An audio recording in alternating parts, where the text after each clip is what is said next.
बिस्मिल्लाहिर्रहमानिर्रहीम। आज लाड़खाना में सखर में नवाब शाह जो कि अब शहीद बेनज़ीराबाद है और मीरपुर खास इन डिवीजन्स के 14 डिस्ट्रिक्ट्स में लोकल बॉडीज इलेक्शन मुनक़िद किया जा रहा है।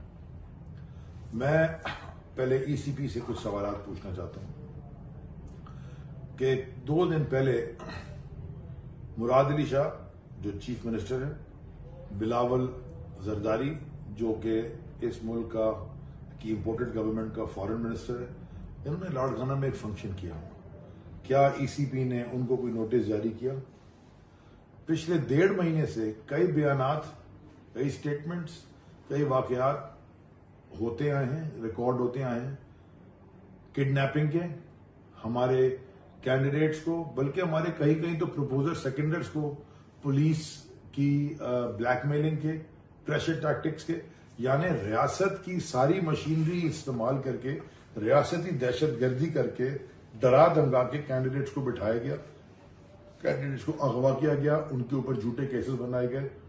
हम ये सब चीजें बताते आए और कई कैंडिडेट्स ने हमारे कोर्ट्स में जाकर रिलीफ ली है। क्या ईसीपी को ये नजर नहीं आ रहा था?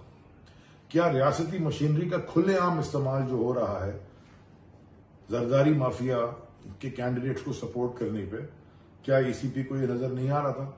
मैं ये समझता हूं कि खुलेआम पाकिस्तान पीपल्स पार्टी, या मैं तो उसको पीपल्स पार्टी कहती नहीं, जरदारी माफिया ने खुलेआम वायलेशंस की हैं ईसीपी के साथ की खामोशी में, और सारी स्टेट मशीनरी इस्तेमाल की है।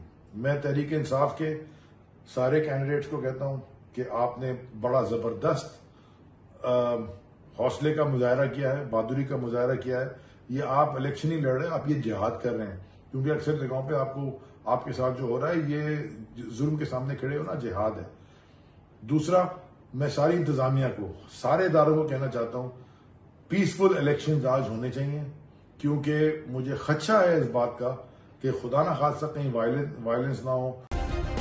सब्सक्राइब करें और बेल दबाएं ताकि कोई खबर रह न जाए।